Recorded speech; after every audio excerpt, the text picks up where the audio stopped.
ओम।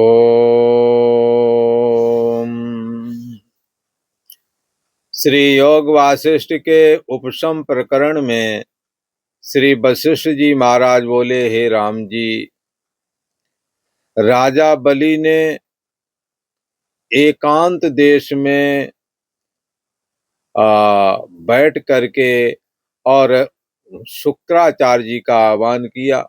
शुक्राचार्य ने जाना कि मुझे मेरा शिष्य विरोचन का पुत्र बलि याद कर रहा है। वो तुरंत ही राजा बलि के सम्मुख प्रकट हुए और उन्होंने कहा, हे दैत्यराज बलि, तुमने हमें किस निमित्त याद किया है? तब दैत्यराज बलि ने कहा, हे भगवान, मेरे अंदर बड़ा भारी प्रश्न उठा है। क्या प्रश्न उठा है? तो कहते हैं कि यह मेरे अंदर प्रश्न उठता है, मैं कौन हूं और तुम कौन हो और यह संसार क्या है? यह हम जानना चाहते हैं। अहम क्या, इदम क्या, ये सब है क्या? कहाँ से फुर रहा है और कहाँ लीन होता है? पहले कहाँ था, बाद में कहाँ चला जाता है? शुक्राचार्य जी बोले, हे दैत्यराज, बहुत कहने का यहाँ कोई प्रयोजन नहीं है। लगता है पहले भी उपदेश करते रहे होंगे ना, तभी तो उन्होंने संक्षेप में कहा। और बहुत कहने का कोई प्रयोजन नहीं है, पर मैं आकाश में जाना चाहता हूं, इसलिए अभी ज्यादा वक्त नहीं है हमारे पास। पर संक्षेप से मैं तुमसे कहता हूं, वो तुम मुझसे सुनो। जो चेतन तत्व विस्तृत रूप है, कैसा है? विस्तृत रूप है और चिन्मात्र है, सदा रहने वाला वही है। देश काल दिश विदिशो, दिशाओं में विदिशाओं में देश, देश जितने भी देश, हर देश में वही, हर काल में वही। देश काल वस्तु परच्छेद से रहित जो चेतन है वो सबसे व्यापक कहा गया है। जैसे पृथ्वी, मकान आदि जो है इन सबसे व्यापक है, देश से भी व्यापक। पृथ्वी पर कहते 200 के लगभग देश हैं। बड़े बड़े देशों को छोड़ छोटे बड़े बड़े देश तो सभी को पता ही है, पर छोटे छोटे देश है इतने, कई लोग नाम भी नहीं जानते, पर हैं वो भी। तो यहाँ कहते हैं कि सब देशों में परमात्मा एक ही है, सब कालों में। इसलिए परमात्मा कैसा बताया है? विस्तृत रूप बताया गया है। वो कैसा है? चेतन व्यापक है। तू भी चेतन स्वरूप है और मैं भी चेतन स्वरूप है। कहा जो तुमने कहा ना कि तुम कौन हो, तो मैं तो चेतन आत्मा हूँ। बोले दे मैं नहीं हूँ। देह जन्म से पहले नहीं, मरण के बाद में नहीं, वर्तमान में प्रतिक्षण बदल रहा। देह को और देह के में होने वाले जो धर्म है, देह के जो धर्म है, क्या जन्मना, अस्थि जन्म लिया, फिर वृद्धि, देह अस्थि पहले दिखने लगा, गर्भ के भीतर था तब नहीं दिख रहा था, फिर अस्थि दिखने लगा, फिर वृद्धि, हाँ, फिर बढ़ने लगा, फिर विपरिणाम, जवान हो गया, फिर अपक्षय वृद्धावस्था आ गई, फिर मृत्यु। ये छह विकार दिखते हैं, जानने में आते हैं किसके? शरीर के। शरीर का जन्म हुआ, शरीर का मरण हो गएगा। तो शरीर तुम तो ना हुए, क्योंकि तुम तो शरीर को जानते हो। और जानने में आने वाली जो भी वस्तु है वो तुमसे अलग ही होती है। तो आप अलग हुए, आपको जानने में आने वाला ये अलग हुआ। इसी प्रकार किसी का शरीर तो नहीं, पर मन में हूं, ऐसा कोई कहे तो मैं सुखी हूं, आज मेरा मन नहीं लग रहा, आज मेरा मन बड़ा दुखी है, आज मेरा मन प्रसन्न है। तो आप मन को जानते हैं, तो आप मन से भी परे हुए हैं। तो मन भी आपके द्वारा जानने में आ जाता है। और एक सिद्धांत है, जो जानने में आता है वो चेतन नहीं, जड़ ही होता है, उसकी निजी सत्ता नहीं होती है, ज्ञानात्मक सत्ता उसकी निजी नहीं होती है। जैसे ये चश्मा नेत्र के द्वारा जानने में आता है, इसलिए नेत्र ही देखने वाला है, चश्मा नहीं। हालांकि चश्मे के माध्यम से भी देखने वाला नेत्र ही है। कोई कहेगा चश्मे के बगैर देख के बताओ, पढ़ के दिखाओ, तो नहीं पढ़ पाएंगे, तो कहेंगे चश्मा ही फिर देखता है, कोई कहेगा तर्क के अनुसार। पर सच्चाई ये नहीं, चश्मे के माध्यम से देखता नेत्र ही है।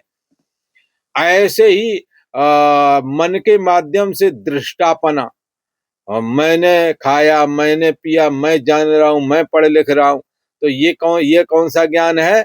ये ज्ञान है दृष्टा लेवल का।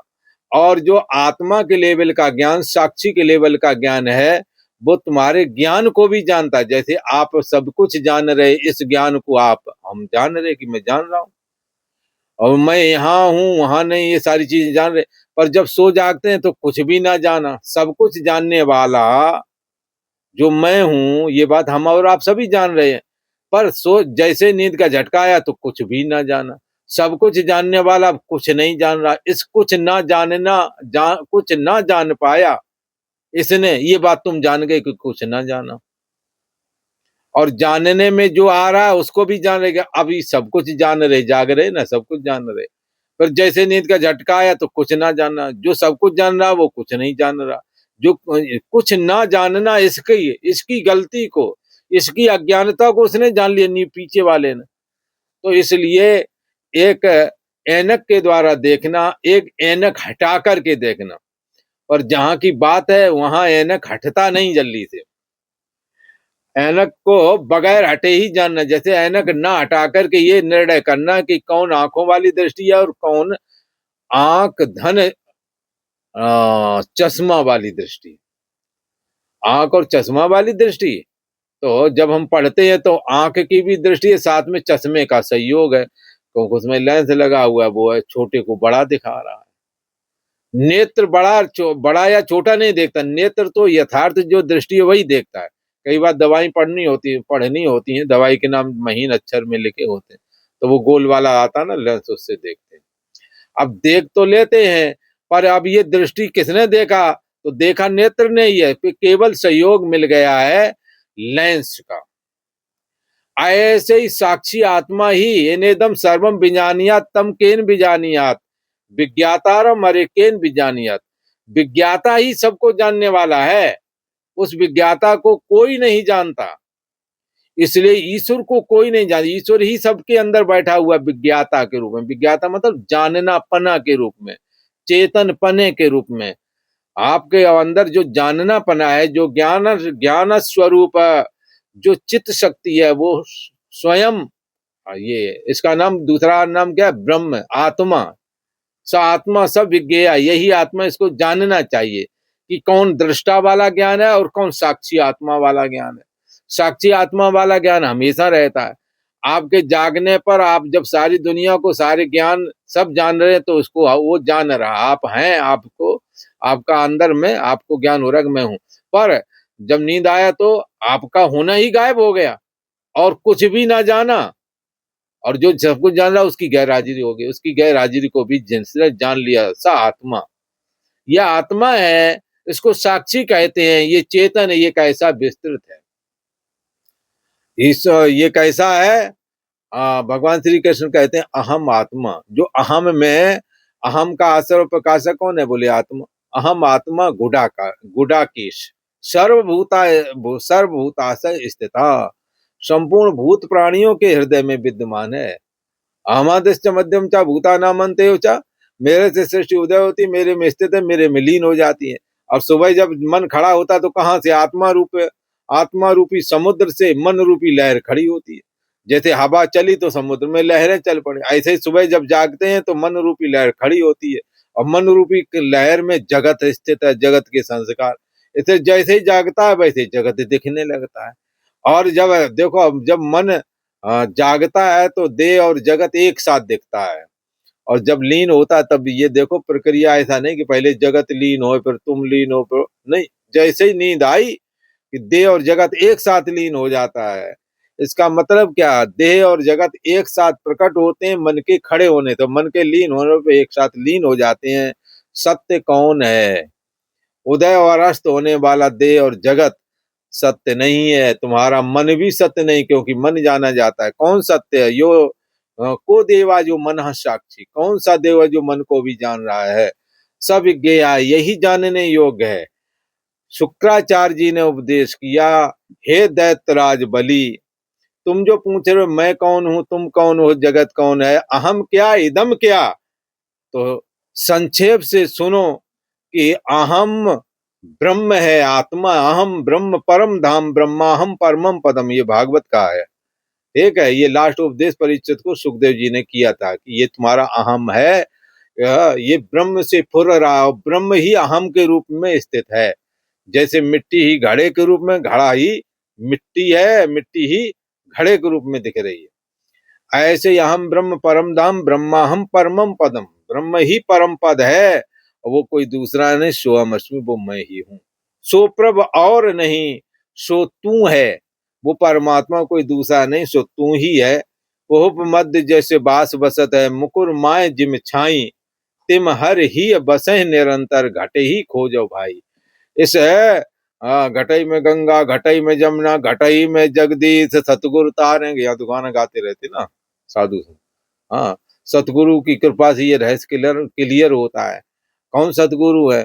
श्रोत्रियम ब्रह्मनिष्ठम तद विज्ञानार्थम सा गुरुमेवा विगच्छे समित पाणी श्रोत्रियम ब्रह्मनिष्ठम। उस परमात्मा को जानने के लिए आपको श्रोत्रिय ब्रह्मनिष्ठ गुरु के पास में ही जाना पड़ेगा, जो आपको युक्ति के द्वारा ये रहस्य बताएगा कि तुम्हारा अस्तित्व इससे देह इंद्री मन बुद्धि आदि से अलग है, और जो अलग है रहता वही है, दिखता नहीं है पर रहता वही है, पर जो दिखता है वो सदा रहता नहीं है। इसलिए ना असतो विद्यते भावो, यह असत रूप जगत की दिखता रहे, बचपना जवानी बुढ़ापा करके, वर्तमान भूत और भविष्य करके, तीनों कालों के रूप में ही दिखता रहता है पर रहता नहीं, इसकी सत्ता नहीं है। ना असतो विद्यते भावो, ये असत पदार्थ है, असत जगत दिखता जरूर पर रहता नहीं, इसलिए इसकी सत्ता नहीं है। ना असतो विद्यते भावो, जो जो ना असतो विद्यते भावो, ना अभावो विद्यते सता, परंतु जो अंदर में शुद्ध चैतन्य सत्ता है वो दिखता नहीं है, अनुभव करता है, अनुभव में आता है, वो तुम्हारे होने ना होने को भी जान जाता है, वो भले ही ना दिखे पर रहता वही है। उभयोर अब्दिष्णो तत्वदर्शी भी, तत्वदर्शी महापुरुषों ने इसका अनुभव किया है। भगवान श्री कृष्ण कहते हैं, हम अपने तरफ से बना के नहीं कहते, ये तो बड़े बड़े ऋषि महर्षियों की बात है, उन्होंने खोज की है। आप भी इस पर विचार करें, आपको भी ये बात पता लगेगी। तो इसलिए कहते हैं, ये दैतराज, बहुत कहने से कोई प्रयोजन नहीं, मैं तो जा रहा हूँ आकाश में, अभी ज्यादा हमारे पास टाइम है नहीं, और संक्षेप से तुम्हें उपदेश कर दे रहा हूँ कि ये चेतन ही विस्तृत रूप है, यही सबका आत्मा बना हुआ है, अहम में भी यही है और तुम में भी वही है, और जगत के रूप में भी यही है, बड़ा विस्तृत है जो अहम त्वम इदम, मैं और तुम ये सब ब्रह्म ही हैं, परमात्मा ही हैं, ऐसा ये चेतन है। वही चिन्मात्र तत्व सब में समाया है। इस निश्चय को हृदय में धारण करोगे तब तुम्हें निर्मल निश्चयात्मका बुद्धि से निश्चय, दृढ़ निश्चय करना पड़ेगा कि देहेंद्रिय आदि मैं नहीं हूं, मैं आत्मा हूं, मैं ब्रह्म हूं। देह आदि के छोड़ने पर भी तुम मरोगे नहीं, कोई मरता भी नहीं। बताऊं, कबीरदास के यहाँ कोई मर गया, वो कबीरदास के उधर बगल में कोई मर गया, बोला मर गया तो गए, बोलो महाराज वो फलान आदमी बड़ा बढ़िया था और मर गया। बोले अच्छा चलो देख आते हैं। गए, बोले कौन मुआ, कौन मुआ, साधो करो बिचारा। अब कबीरदास जी तो कहने लगे कौन मरा है, ये तो तुम जिसको बात कहते वो तो यहाँ लेटा है। बोले जी बोल नहीं रहा, तो कौन मुआ है, जिसको तुम मानते रहे वो तो यही है अभी। साधो करो विचारा, विचार करो, जिसको तुम मैं मानते रहे वो तो यहीं रह जाता है, इसका और जाने वाला चला जाता है। कौन मुआ फिर? मरने वाला कोई नहीं है, ये एक धारणा भ्रांति है। शरीर से चला जाता है, निकल जाता है। कौन निकल जाता है? जीवात्मा। बोले जीवात्मा क्या है ब्रह्म में? जैसे नेत्र से चश्मा हटा दो। बोला एक हमारे यहाँ साधु आते हैं, मुझसे पूछते मृत्यु क्या है? बोले ये या घर से वह घर जाने जैसा, मृत्यु और कुछ नहीं, इस घर से दूसरे घर में जैसे चले जाते हैं ऐसे ये जीवात्मा भी ये शरीर छोड़ करके दूसरे शरीर में प्रवेश कर जाता है। इसलिए मृत्यु हो जाए तो काम ही मुक जाए, पर मृत्यु नहीं होती है। शरीर इस घर से उस घर जाने जैसा, मतलब शरीर बदलता है। ये नई नई देश काम कर रही है, वृद्धावस्था आ गया है तो दूसरी जवान देह मिल जाएगी। है वासांस जीर्णानि यथा विहाय नवान गृहणाति नरो प्राणी तदा शरीरान विहाय जीर्णान्यान संयत नवानि देहि। नव नूतन देह ये जीवात्मा धारण कर लेता है। शुक्राचार्य जी कहते हैं, हे दैत्यराज बलि, यह निश्चयात्मिका बुद्धि धारण करो। अहम भी ब्रह्म है, तुम्हारे अंदर में भी ब्रह्म। अहम मन मैं मेरे अंदर जो मैं इसको जानने आ रहा है वो आत्मा ही है, तुम्हारे अंदर तुमको जानने आ रहा है वो आत्मा ही है। और ये ब्रह्म, ये जगत के रूप में ब्रह्म ही है। हाँ, हमारे तुम्हारे रूप में वही है, कोई दूसरा नहीं। ऐसा निश्चय करके धारण करो। अहम ब्रह्म मैं हूँ, अहम ब्रह्म मैं हूँ, ये निश्चय करो कि अहम ब्रह्म मैं हूँ। ऐसा करके धारण करो। गाना पुराने संत गाते थे, बहुत अच्छे गाने थे। तो कहते हैं कि ये निर्मल निश्चयात्मिका बुद्धि जब तुम धारण करोगे तो अपने आप से अपने आप को जानोगे। वो शुद्ध चैतन्य सत्ता स्वयं अनुभव में आने लगती है और उससे तुम विश्रांतवान होवोगे। और हे राजन, यदि तुम कल्याण मूर्ति हो, यदि तुम्हारा अंतःकरण निर्मल है, यदि तुम्हारे अंदर उपासनाएं हैं, भगवत भक्ति की है, तुम्हारा चित्त निर्मल है, तो हमारे इतने कहने से ही तुम्हारे अंदर प्रवेश कर जाएगा ज्ञान। आत्मक ज्ञान प्रवेश कर जाएगा, तत्व ज्ञान प्रवेश कर जाएगा और आप सिद्धांत को प्राप्त हो जाओगे। दैत्यराज बलि, आप आत्मा को प्राप्त हो जाओगे इतने ही हमारे कहने से ही। सबका सार जो चैतन्य आत्मा है उसको तुम पा जाओगे। और यदि तुम्हारा चित्त निर्मल नहीं है दैत्यराज बलि, तो फिर कहना भी निरर्थक होता है। चाहे जितना कहते हो निरर्थक है, क्योंकि चेतन को जो चैत्य कला संबंध है वही तो बंधन है। चैतन्य आत्मा में, हाँ, अचैत चिन्ह मात्र रूप चेतन अंदर जो है, जो फुरना भाव से रहता है, उसमें चैत्य कला फुर गई है। चैत्य कला मन ही है, ये फुर गई, इसी के कारण बंधन है। ये चैत्य कला वासनाओं का प्रतीक है, इसके फुरने से ही बंधन हुआ है। इससे संबंध तोड़े बगैर कोई शुद्ध चैतन्य सत्ता आत्मा में प्रवेश नहीं कर सकता। इसलिए निश्चय धारण करो, मैं आत्मा हूं, मैं ब्रह्म हूं। ऐसा कहा। आज इतना ही।